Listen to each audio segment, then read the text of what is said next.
Guys, welcome back to my channel Varshi sister blogs.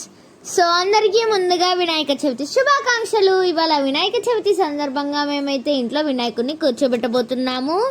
So ముందు వినాయకునికి పూజ చేసే బదులు ఇంట్లో ఉన్న దేవతలకు దేవుళ్ళకు పూజ చేసేసేయాలి కాబట్టి మేమైతే వాళ్ళకు పూజ చేయడానికి ఇవైతే తోముకుంటున్నాను. మనకి కావాల్సినవే దీపాలు, మెయిన్గా హారతి కావాలి కదూ. సో అందుకే వీటిని ఫాస్ట్గా తలతల మెరిసిపోయేలాగా క్లీన్ చేసేసుకుంటున్నాను. అండ్ ఇవాళ అయితే పూజ ఫాస్ట్గా చేసేసుకోవాలి అని అనుకుంటున్నాను. అండ్ ఇక్కడ విగ్రహం కూడా తీసుకొని రావాలి. నేను మా డాడీ అయితే వెళ్తాము తీసుకొని రావడానికి. సో తలతల మెరిసిపోయేలా వాష్ చేసేసుకున్న తర్వాతకి పూజ స్టార్ట్ చేయాలి. ఇక్కడైతే నేను పూజ స్టార్ట్ చేసేసాను.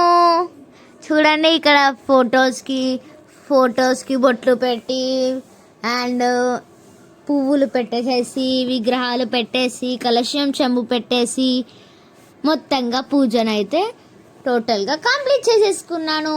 చూడండి మా పూజ ఎంత బ్యూటిఫుల్గా ఉందో కాదు. సో అలా ఆ దీపాలకున్న లైటింగ్స్తోని ఇంకా మెరిసిపోతుంది. అండ్ మా దేవుళ్ళు కూడా చాలా క్యూట్గా ఉన్నారు కదా ఇవాళ.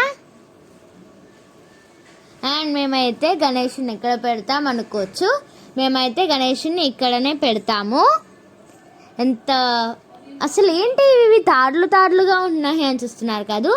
ఇవైతే డెకరేషన్ కోసం వేసాము. బాగున్నాయి కదా కలర్గా. అండ్ ప్రతి పండగకి అనుకుంటాము ఇలాగ వేసుకోవాలి, డెకరేషన్ బాగా చేయాలని లైటింగ్స్ కూడా పెట్టేసేసాము. కొన్ని పనులు మార్నింగ్ చేసుకున్నాము అండ్ ఇంకొన్ని పనులు విగ్రహం తెచ్చాక చేసుకుంటాము. సో మీకు ఎలాంటి టైప్ ఆఫ్ వీడియోస్ కావాలి కామెంట్ బాక్స్లో కామెంట్ చేసేయండి.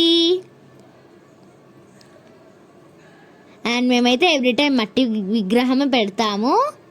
కలర్ విగ్రహం అస్సలు యూస్ చేయము. మీరే విగ్రహం పెడతారో కామెంట్ చేయండి. మా చెల్లి వాళ్ళు అయితే ఇక్కడ ప్రసాదం చేస్తున్నారు. మా పెద్ద చెల్లి రౌండ్స్ చేస్తూ ఉంటే మా చిన్న చెల్లి వాటిపైన పిండి పోస్తుంది. కానీ మా చెల్లి వాళ్ళు మరియు నేనైతే మా మమ్మీ అండ్ మా డాడీకి చాలా మటుకు హెల్ప్ చేశాము.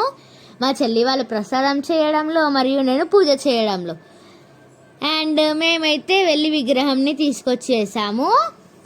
సో అక్కడ పర్ఫెక్ట్గా చూడలేను, కానీ ఇప్పుడు ఇంటికి వచ్చాక చూద్దాము. రండి, మీరు కూడా చూసేయండి. వావ్, ఎంత క్యూట్గా ఉన్నాడు కదా మా బుజ్జి గణపయ్య.